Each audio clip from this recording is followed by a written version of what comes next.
Hello दोस्तों, स्वागत करता हूँ एक बार फिर से आपके अपने यूट्यूब परिवार सेफ करियर में। जैसा कि आप लोग को पता है कि हमारे इस चैनल पर बीए के लगभग सभी क्लास अपलोड किए जाते हैं। अगर आप चैनल पर नए हैं तो प्लीज़ हमारे चैनल को सब्सक्राइब करें, लाइक करें। आज हम लोग देखेंगे BA third year fifth semester Hindi first paper जो है, ठीक है, उसकी चर्चा करेंगे। उसमें जो हम इसके पहले वीडियो में हम लोग ने देखा था काव्य लक्षण का प्रयोजन, ठीक है। अगर आप नहीं देखें तो हमारे डिस्क्रिप्शन बॉक्स में है, वहाँ से जाके देख सकते हैं, ठीक है। ये पहली यूनिट का है, काव्य के स्वरूप का यूनिट के अंतर्गत आता है, ठीक है।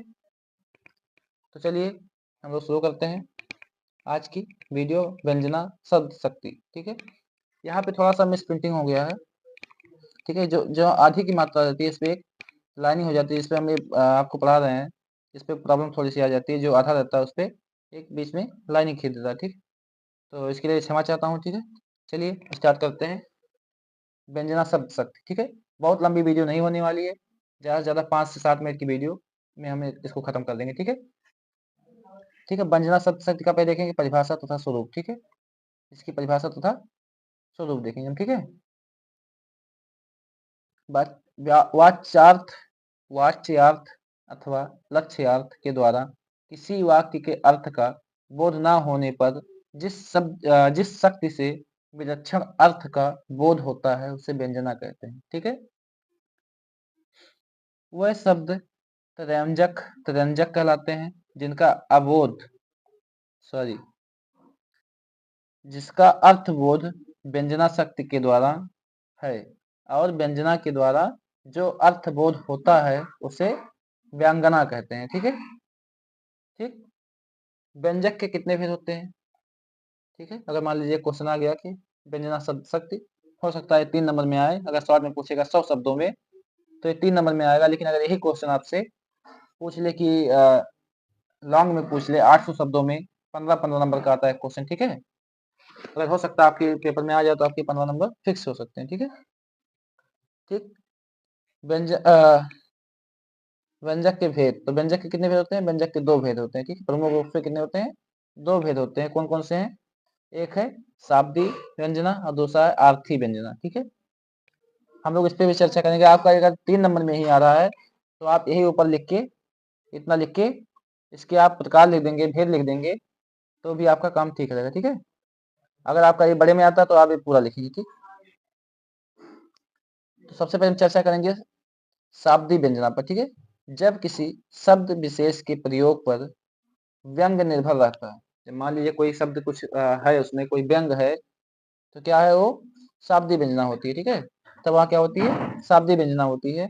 जैसे इस पर कुछ हम एग्जाम्पल भी देखेंगे इसके, ठीक है। जैसे क्या है? चिरजीवी जोरी जुरे, क्यों न स्नेह गंभीर, की घटी में ए वृष्ण भानुजा, वह हल धर के वीर, ठीक है। आगे हम देखते हैं। अब शाब्दिक व्यंजना हम लोग देख रहे हैं, तो शाब्दिक व्यंजना के अंतर्गत इसके कितने भेद होते हैं? शाब्दिक व्यंजना के कितने प्रकार होते हैं? तो क्या होते हैं इसके? मुख्य रूप से इसके 2 प्रकार होते हैं, ठीक है। इसके भी मुख्य रूप से, मतलब शाब्दिक, इससे व्यंजक के 2 भेद थे, तो उसमें एक शाब्दिक व्यंजक था। तो शाब्दिक व्यंजक के अंतर्गत भी 2 प्रकार होते हैं। कौन कौन से हैं वो?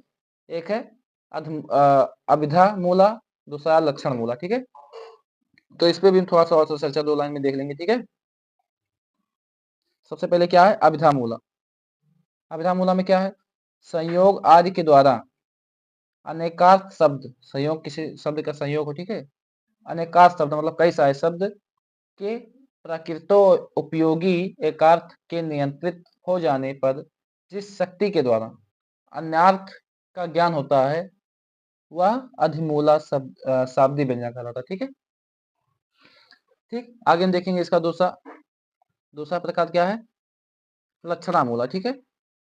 लक्षणामूला में क्या है? लक्षणामूला शाब्दी व्यंजना उस शक्ति को कहते हैं जिसके प्रयोजन से के निमित्त लक्षण का आश्रय लिया जाता है, ठीक है।